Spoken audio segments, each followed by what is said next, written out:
Have you ever stopped to think about what makes hand sanitizer work? Or, how a simple bar of soap can just magically wash away greasy stains?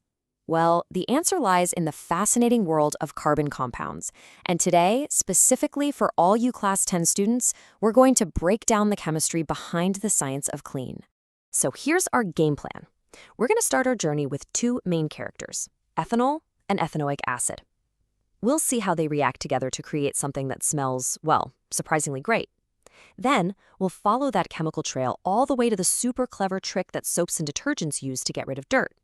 It's a really cool story that connects these simple molecules to a powerful cleaning process. All right, first up, let's meet our first chemical character, ethanol. I'm pretty sure you've heard of it, but let's really dig into what makes it so useful and, of course, what happens when it reacts. Okay, so ethanol is super common. At room temperature, it's a liquid, and it mixes perfectly with water. That property alone makes it an amazing solvent. You'll find it in all sorts of things, from medicines like tincture of iodine to cough syrups where its whole job is to dissolve all the active ingredients. So what happens when ethanol gets up close and personal with a reactive metal, like sodium? It's a classic chemistry experiment, really. The ethanol reacts, and it forms something called sodium ethoxide. But the really cool part is that it releases hydrogen gas. If you were doing this in a lab, all that fizzing you'd see, that's just pure hydrogen bubbling away. Now, here's another key reaction you've got to know. If you take ethanol and heat it with concentrated sulfuric acid, something pretty amazing happens. The acid basically acts as a dehydrating agent. It literally rips a water molecule right out of the ethanol. And what are you left with? Ethene. That's an entirely different type of compound. We've just turned an alcohol into an alkene. Okay, a quick but really important safety warning.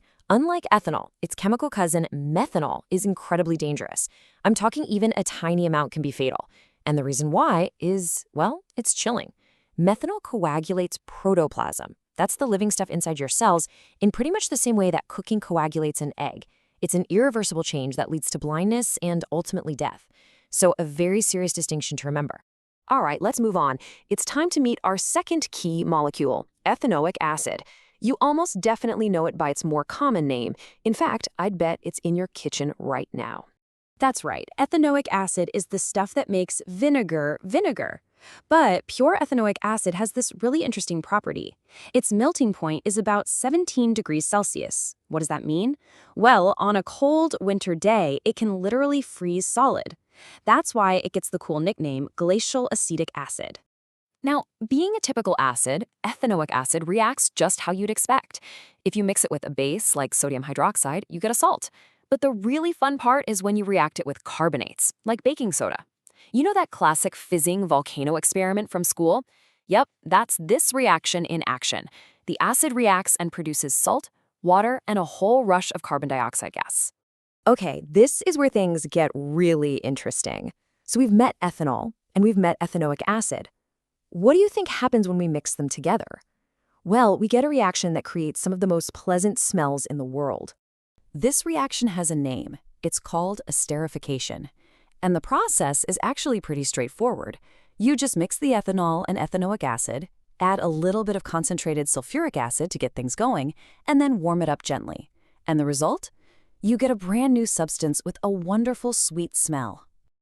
And here's what that setup looks like in a lab. The new compounds that are formed are called esters, and they are famous for their fruity smells. We're talking bananas, pineapples, oranges, all of those. This exact chemical reaction is what's used to create artificial flavorings and the fragrances you find in perfumes.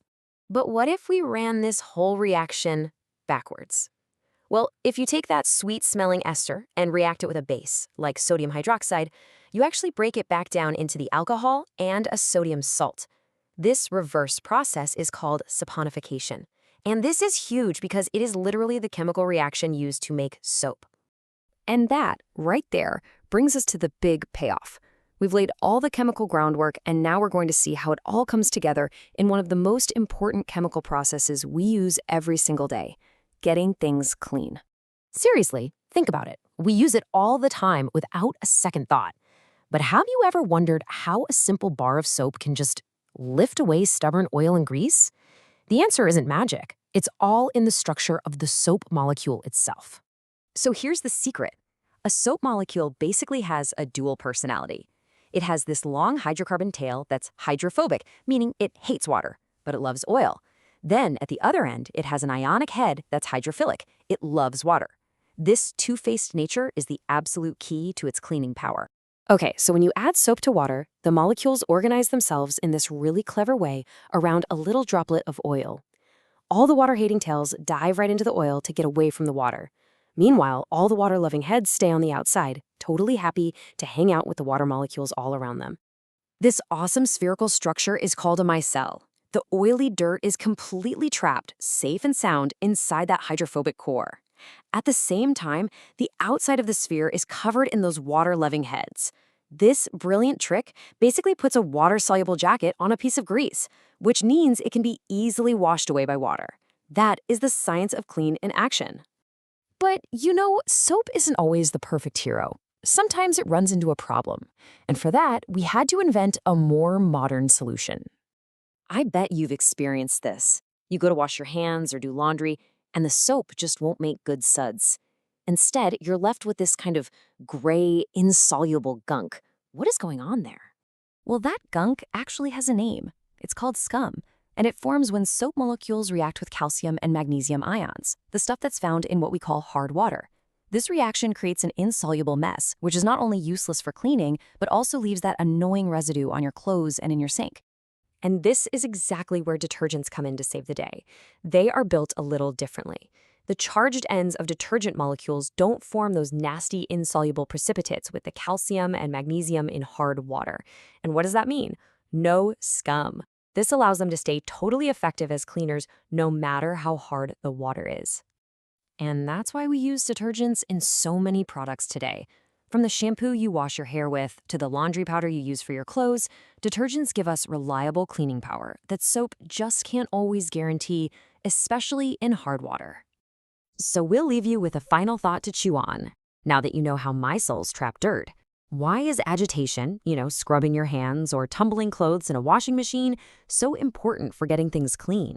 Think about what's physically happening to those little micelles. If you enjoyed this deep dive and want more explainers just like this for your Class 10 syllabus, make sure you subscribe to the A1 Institute YouTube channel. Thanks for tuning in.